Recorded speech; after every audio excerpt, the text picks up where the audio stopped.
बेकाबू कोरोना से हालात हर पल बिगड़ रहे हैं। हर घंटे सब कुछ बेकाबू होता हुआ दिख रहा है। ऐसे में केंद्र की सरकार अब हर एक एक्टिविटी पर नजर रख रही है। फिलहाल सबसे ज्यादा दिक्कत है ऑक्सीजन को लेकर।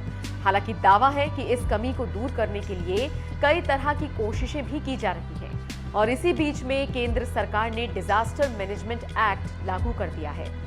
इसलिए ऐसा किया गया है ताकि ऑक्सीजन उत्पादन और सप्लाई में किसी तरह की दिक्कत ना हो। इस आदेश का सीधा मतलब है कि ऑक्सीजन प्रोडक्शन और सप्लाई में अब केंद्र की सरकार किसी भी तरह से कोई बाधा नहीं चाहती है।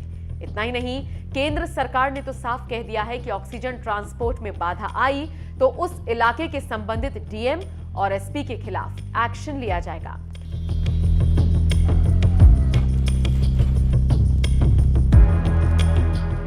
इससे पहले कहा जा रहा था कि ऑक्सीजन की जैसे ही दिक्कतें शुरू हुई तो कुछ राज्यों की ओर से बाकी राज्यों को मेडिकल ऑक्सीजन की आपूर्ति बाधित की जा रही थी और अब इसीलिए केंद्र सरकार ने यह फैसला किया है।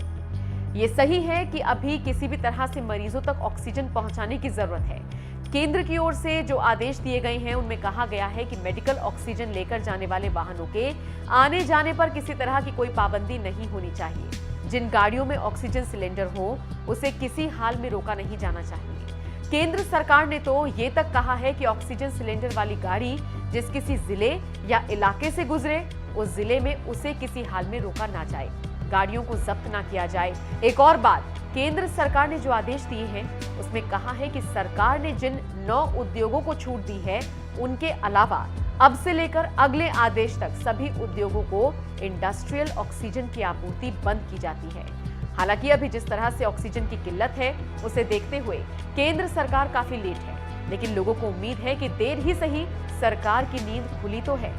जाहिर तौर पर इससे उम्मीद है कि लोगों को राहत पहुंचेगी।